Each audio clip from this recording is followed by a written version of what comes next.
Estamos aí retomando nossos estudos, né? Conforme eu havia apresentado, né, em março, fevereiro, enfim, essa disciplina ela tem 3 momentos, né? O primeiro momento a gente trata das questões orçamentárias, né? Trabalhamos as 3 peças, né? Contábeis, fizemos as projeções. No segundo momento nós começamos a manipular alguns indicadores operacionais que culminam, né, influenciam diretamente na gestão do caixa. E agora nós vamos dar início ao terceiro momento da disciplina, que são as decisões de investimento, né? São decisões de aportes de capital em ativos, né, que podem ser temporários ou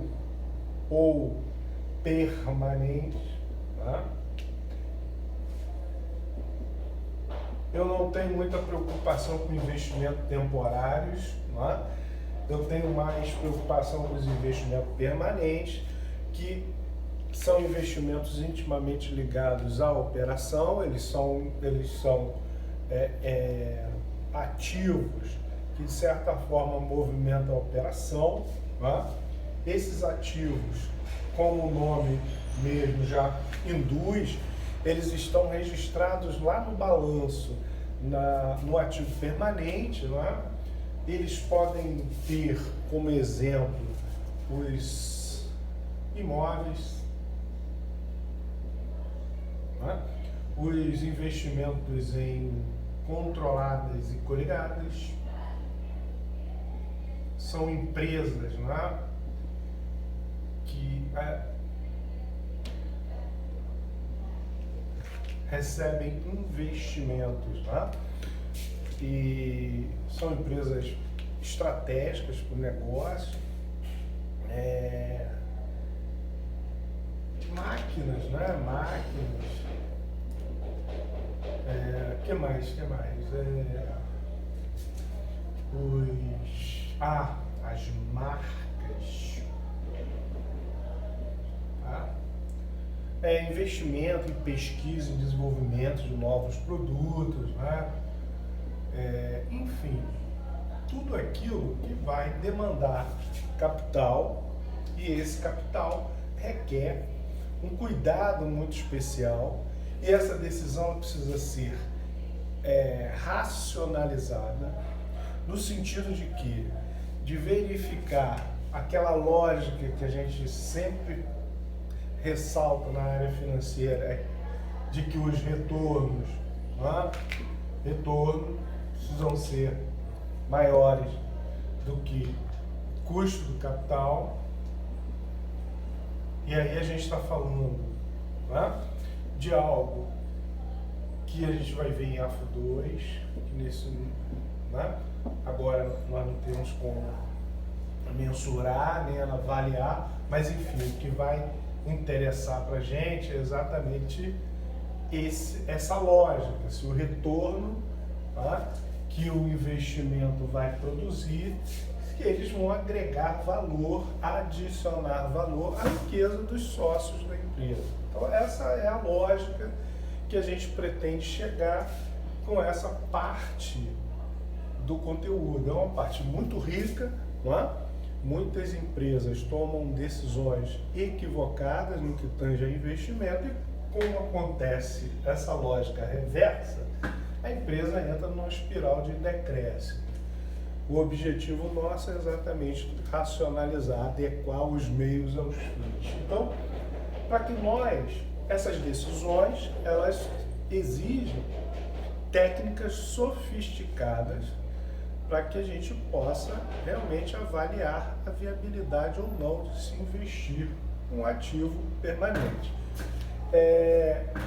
Quais as técnicas que a gente dispõe, que a gente vai estudar ao longo desse, né, período, né, final da disciplina? A gente vai estudar o payback simples, o payback descontado, a gente vai estudar VPL, né, que é uma ferramenta que trata de valor presente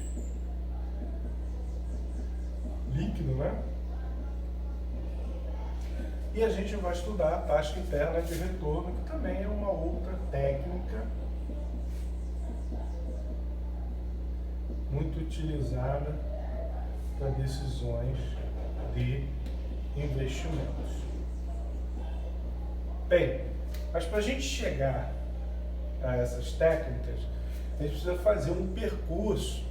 Não é muito longo, é um percurso curto, mas faz necessário, ele é um percurso fundamental para que as ferramentas sejam manuseadas de forma eficaz.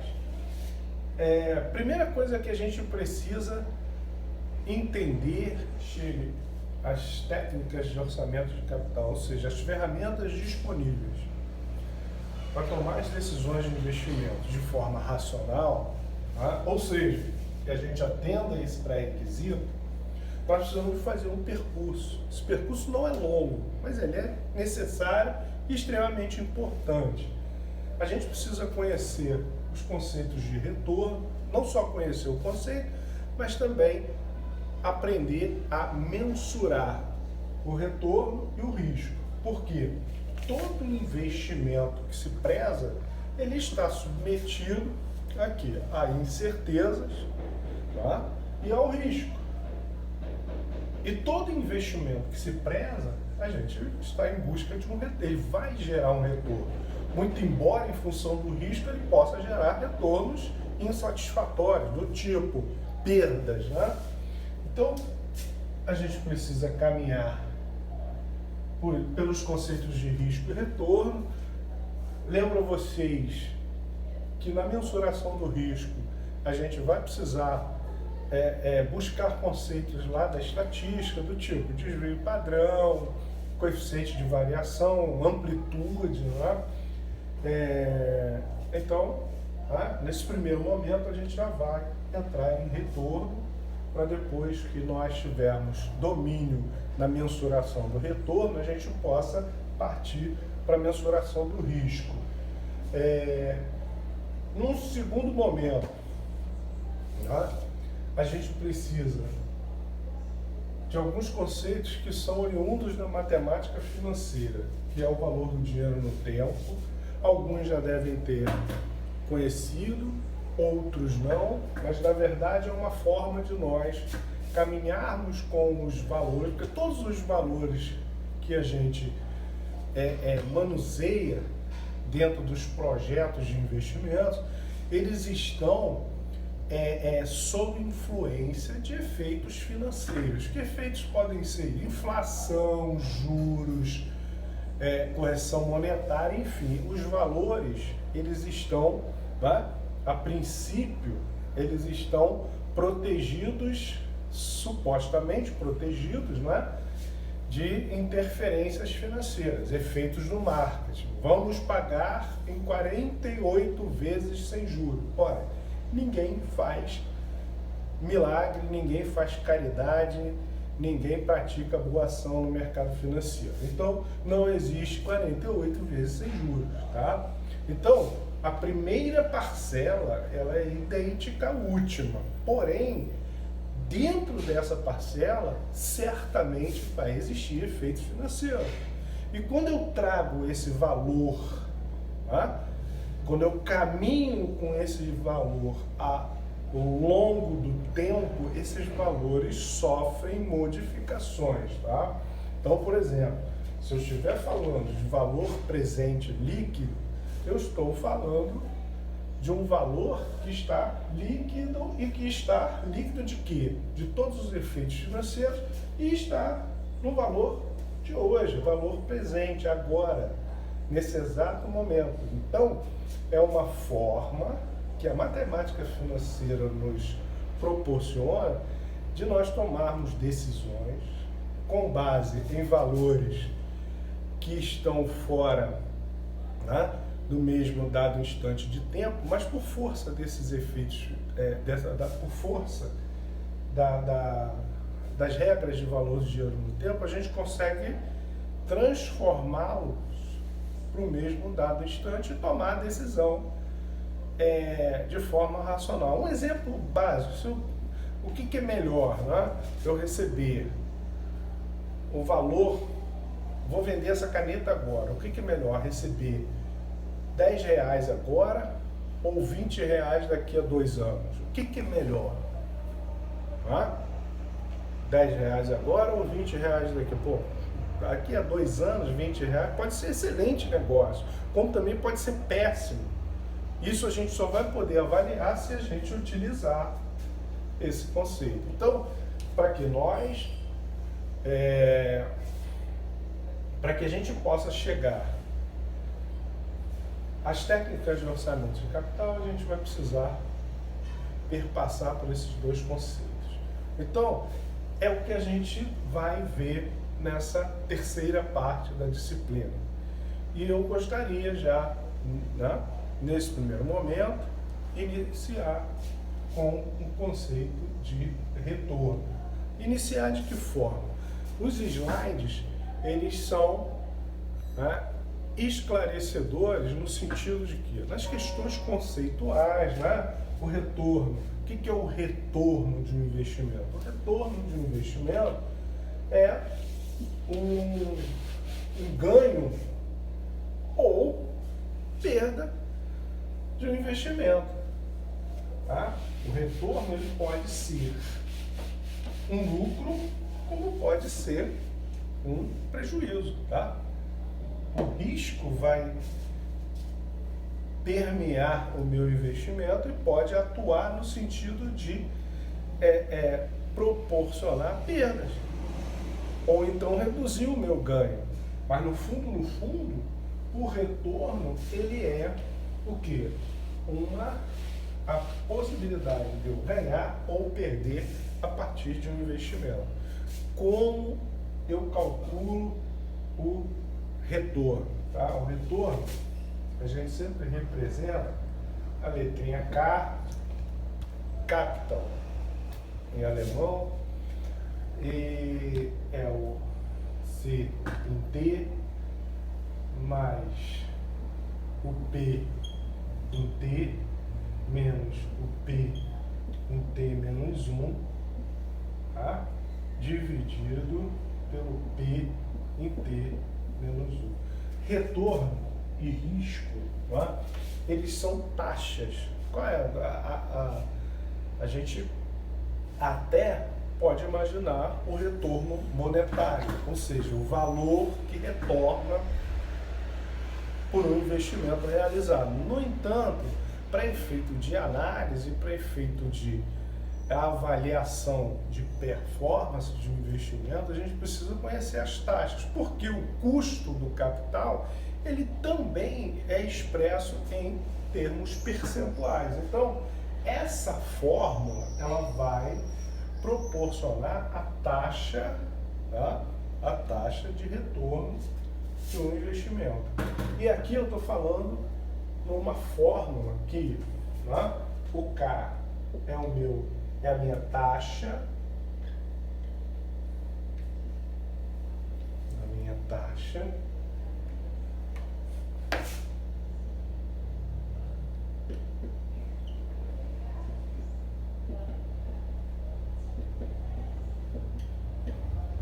esse C em T é o caixa, o fluxo de caixa,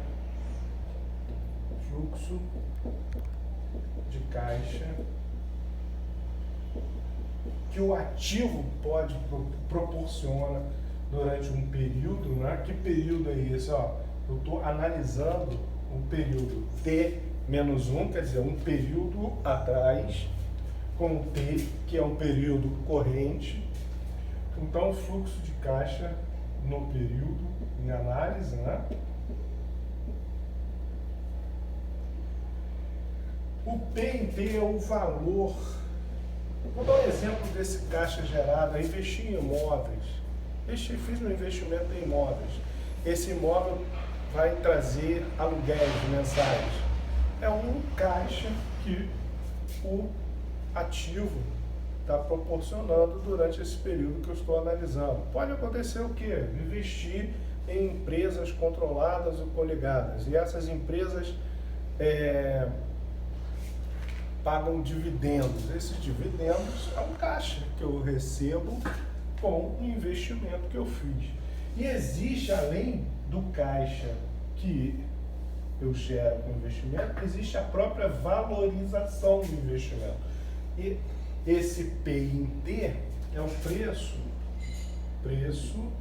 do ativo. Quanto vale o ativo hoje? Tá? Vou botar aqui o período corrente. Certo? Esse é o P&T, valor, preço do ativo. Quanto vale o imóvel hoje? Ah, fiz uma avaliação, vale 300 mil. Quanto vale o preço em preço, valor do ativo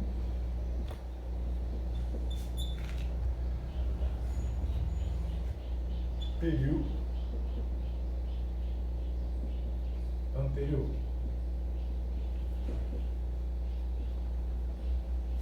Então vamos ao exemplo.